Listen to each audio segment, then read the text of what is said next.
Bonjour les quatrièmes. Alors d'abord, pour vous remercier ceux qui m'ont déjà renvoyé du travail, un petit bonbon virtuel. Bon, promis, je vous en apporterai quand on se reverra pour de vrai. Alors, le corrigé de l'exercice sur l'accablerie. Vous aviez des choses à repérer sur l'image.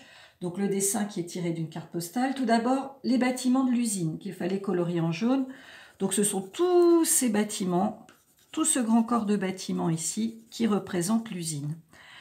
Parmi ces bâtiments, il fallait entourer en rouge celui qui accueille la machine à vapeur. Vous l'avez ici, c'est celui avec la cheminée, donc justement pour évacuer la fumée et la vapeur d'eau.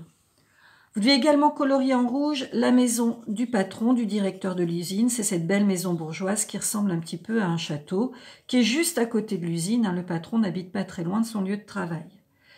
Et en vert, les maisons des ouvriers, vous les avez juste en face de l'usine, de l'autre côté de la rue.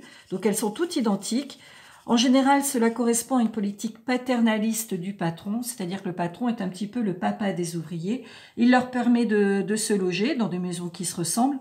Son avantage à lui, c'est que ces ouvriers ne sont pas très loin de l'usine, pas de raison d'être en retard, pas de raison de ne pas venir travailler. Après, il pourra proposer également d'autres services, comme par exemple la garde des enfants, le soin en cas de maladie de ses employés, etc. Ensuite, vous deviez trouver le puits de mine. Il se trouve à l'arrière du paysage, en arrière-plan, ici.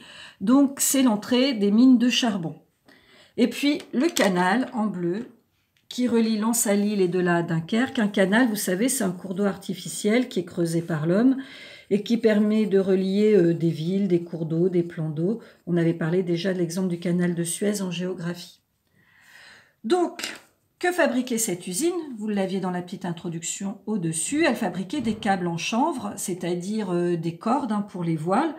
Tout ça, c'est pour la marine. Et donc, du coup, on aurait pu penser que M. Stevenard, il aurait pu installer son entreprise au bord de la mer. Mais non, il s'installe à Lens, dans le nord de la France. Alors, pour quelle raison? Eh bien, première raison, c'est qu'on est à proximité des mines de charbon. Et deuxième raison, c'est qu'on est à proximité également de différents moyens de transport pour transporter sa marchandise et pouvoir la vendre ailleurs. Donc, le canal et également le chemin de fer que l'on voit en arrière-plan. Ensuite, on vous demandait quels étaient les 3 moyens de transport modernes qui étaient apparus au XIXe siècle et qu'on pouvait voir sur cette image. Eh bien, au premier plan, on avait une automobile à moteur, ça c'est tout nouveau. Et puis, on avait également un bateau à vapeur sur le canal. Et en arrière-plan, donc, nous avions le train. 3 nouveaux moyens de transport. Voilà, c'est tout pour aujourd'hui. À très bientôt les quatrièmes et bon courage.